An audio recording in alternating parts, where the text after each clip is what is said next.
Hi everyone, welcome back to WHU TV. It's nice to see you. I hope you're keeping well and having a good week after that blisteringly hot weekend. Guys, as you may remember, a couple of months ago, pretty much towards the beginning of May, I did a couple of videos talking about how Karen Brady and David Sullivan are running West Ham into the ground, and also Sullivan hiding behind the financial fair play stroke PSR rules. Now, this is the second. This is also the third of four videos that are going to be coming up on the channel. Because after this video, later on in the week, stroke at the weekend, I'm going to be doing a video where we're talking about the money that West Ham got from the Premier League and TV deals.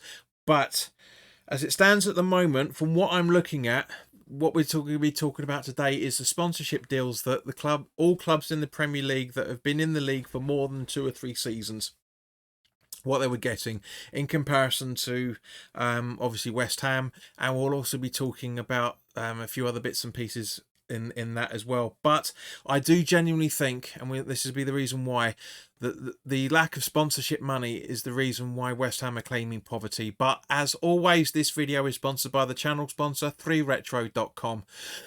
Please click the link in the description below that will take you directly through to the West Ham section of their website, where you can purchase some really nice retro gear. And as you can see from the icon that's up here, there's some very nice retro polo shirts, sweatshirts, t-shirts and track jackets and all that lot, made by Admiral and Umbro, so go check those out as well. And any purchases you make through the link in the description below, the commission that the channel would normally be getting, as I always say, I'll be sending on to the charity Iron Supporting Food Banks. They're based in the Newham area, and they're helping those in the Newham area and the Essex County and further afield for that matter, as they're currently supporting close to, if not well over 90 separate food banks by the time of this recording, probably close to, if not over 100 by then, but to be honest with you. But so if you want to make a purchase through the link in the description below, and you want to help out people that are less fortunate than you and I, and you want to help yourself save a few quid, then by all means please do click the affiliate link. But if you want to make a donation directly to the charity, but you don't want to make an affiliate link purchase, that's perfectly fine. There is their Just Give and Fund link in the description below, because I know times are hard, guys. It's hard for everybody, and not just the last week of the month as well, for that matter. But it's things that are purse strings are getting tightened every single week. It's getting ridiculous. But if you want to help out those who are less fortunate than you and I, £1, £2, £5, whatever you can afford, believe me, every penny helps. So I do genuinely think the sponsorship deals, and aka Karen Brady's ineptitude, is the reason why she should step down from West Ham and also step down for The Apprentice. And you'll find out why. But I've gone through as much information as I could possibly find, but there isn't enough information available for Nottingham Forest and Nottingham Forest and Newcastle. But I'm not talking about teams that are in the season, in the league for one season. I'm not talking about Leicester. I'm not talking about Southampton. I'm not talking about all that lot. Burnley. I'm not talking about them because obviously they come back up. What I'm talking about is the core of the Premier League, so to speak. And there's 15 teams, so let's work from the bottom of the table right to the top. 15th rock bottom of that table is AFC Bournemouth, with a sponsorship deal of around about just over £8.1 million, which includes £1.5 million from Umbro and £4 million from BJ88, their shirt sponsor. 14th on the table is Brentford, with just over £10.5 million, including a £4 million agreement with Hollywood Bet, and again £1.5 million from Umbro. Wolverhampton Wanderers, aka Wolves, have got 13th in the table, but I've actually got quite a decent deal here in terms of what they were having for the 23-24 season. It looks like what was going on was their sponsorship deal was £12.6 million, including the bet, which is 4 times more than their previous deal of shirts of kit play. And also £6 million from the shirt sponsor AstroPay. Whoever's in charge of Bournemouth has done a phenomenal job to get 4 times more money. They genuinely have. 12th on the table was Brighton, with just under £15 million, 14.79, but it's probably around about £15 million. It includes £10 million from Amex and £3 million from Nike. Before anybody gets on my back, Nike is the correct pronunciation of it, because it's named after the Roman god of sport, which was Nike. So it's not Nike. There you go. It's not the first of two either. There's gonna be another one that you guys are going to criticize me about as well, but yeah, it's just the way it is. Crystal Palace are 11th on the table with just under £15 million, 14.86, including £7 million from Cinch and £4 million kit deal from Macron. Aston Villa for the 23-24 season were just under 19 million pounds, but it looks like for the 24-25 season their sponsorship deal is probably close to 40 to 50 million pounds, because they were receiving 17 million pounds from Adidas. It is Adidas, it's not Adidas, and 20 million pounds from Bentano, pushing them to 7th in the table, and which is joint with another club, obviously, which we'll talk about in a few seconds. Now, the next team on there is West Ham United in ninth place with just over 23 million pounds, which is an absolute fucking outrage. It's probably gonna be slightly more than that, obviously, because we know Boyle Sports are the club shirt sponsor for next season, so that was 12.5 million pounds. But we were getting 10 million pounds a season from Betway and 7 million pounds from Umbro. That is not good enough for somebody that goes out and tells millions of people that she's sacking people, recommending people lose their jobs because they're not getting this, that, and the other stuff done on the deals. She's got a fucking nerve. She's an absolute fucking hypocrite, and apologies for swearing a lot, but it really riles me up that we were supposed to be one of the reasons why the bullshit we were given by the late David Sullivan, by the late David Gold, I should say, about moving to the London Stadium will allow us to compete with with Arsenal and Spurs, and we get better sponsorship deals. And technically, yes, that has happened, but it's nowhere near good enough. And 8th on the table is Fulham with just over 18 million pounds, including 10 million from SBOtop.net and 2 million pounds from Adidas. Now, 7th on the table, a joint with Aston Villa, is Everton with 25.4 million pounds, but again likely to be around about 40 to 45 million pounds for the 24-25 season, because it looks like they were receiving 10 million pounds from Stake, their shirt sponsor, and 20 million pounds from kick deal with Castore. Now, 6th on the table, this is an interesting one, Chelsea with just over 88.5 million pounds, including 56 million pounds from Nike, and I've double checked this. It was a little bit of a rabbit hole, but I didn't want to go too far into it. It's just under £1 million from Damek Properties. Everything is pointing that it's pretty much free advertising for that company. So I think that needs to be looked at a little bit.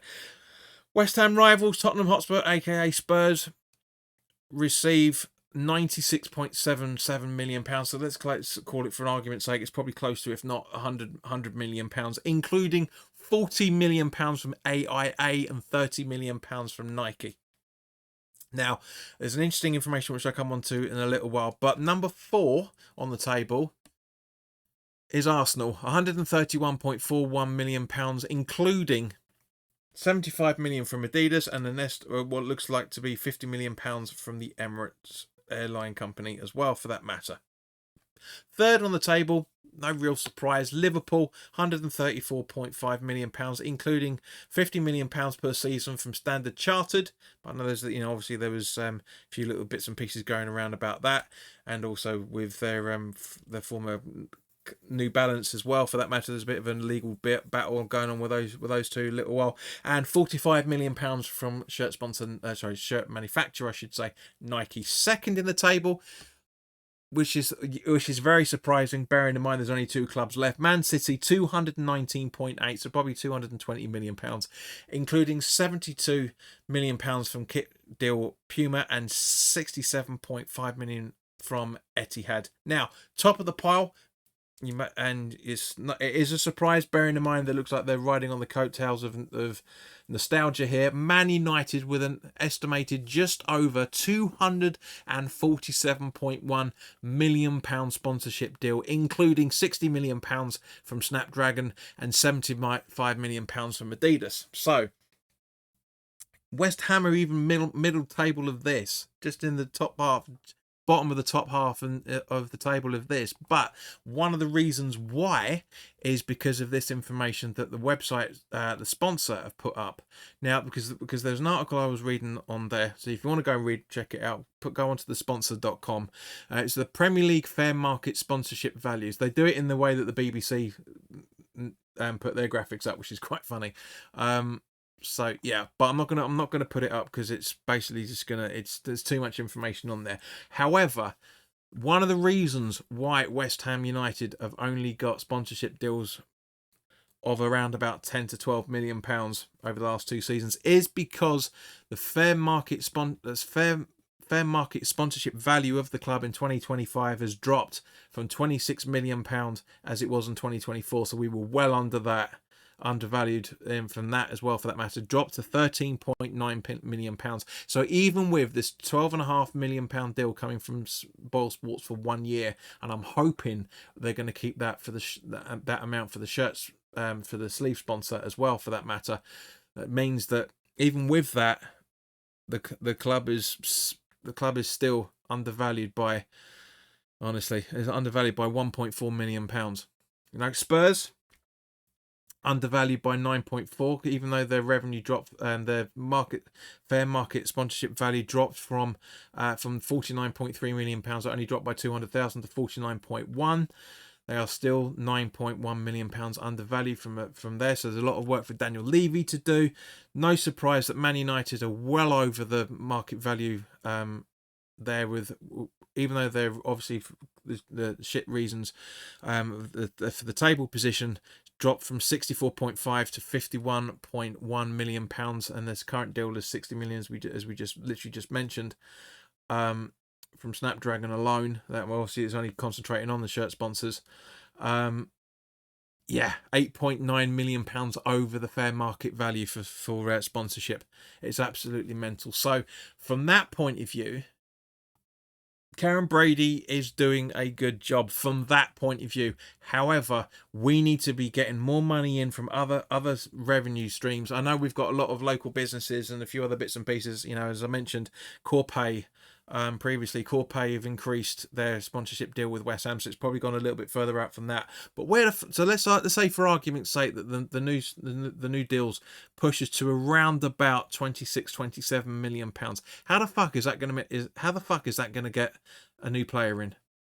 Genuinely, when all the hoo-ha we've got going on at the moment, it's just everything points to Karen Brady. I know everyone says David Sullivan, and to a degree that's correct because he signs his shit off as well. Don't get me wrong, but everything points down to Karen Brady's ineptitude at being a businesswoman or business person, if you want to be PC, which I don't. You know, she's a shit businesswoman. She's crap at it. I mean, obviously she's been doing a lot of things, and you know, she's got a lot of history behind it and all the rest of it. But, and I'm not going to turn this into a Brady onslaught. I'm sick and tired of saying that over the last 15 odd years. You know, it's bullshit that she's got the audacity to go on The Apprentice and tell people they're not doing their jobs properly when we're getting close to fuck all in terms of football money. You know, don't get me wrong, I don't expect us to be 4th or 3rd or 5th or 6th. You know, around about 8th is around about right for us in terms of this magnitude. Bearing in mind we've got fuck all assets.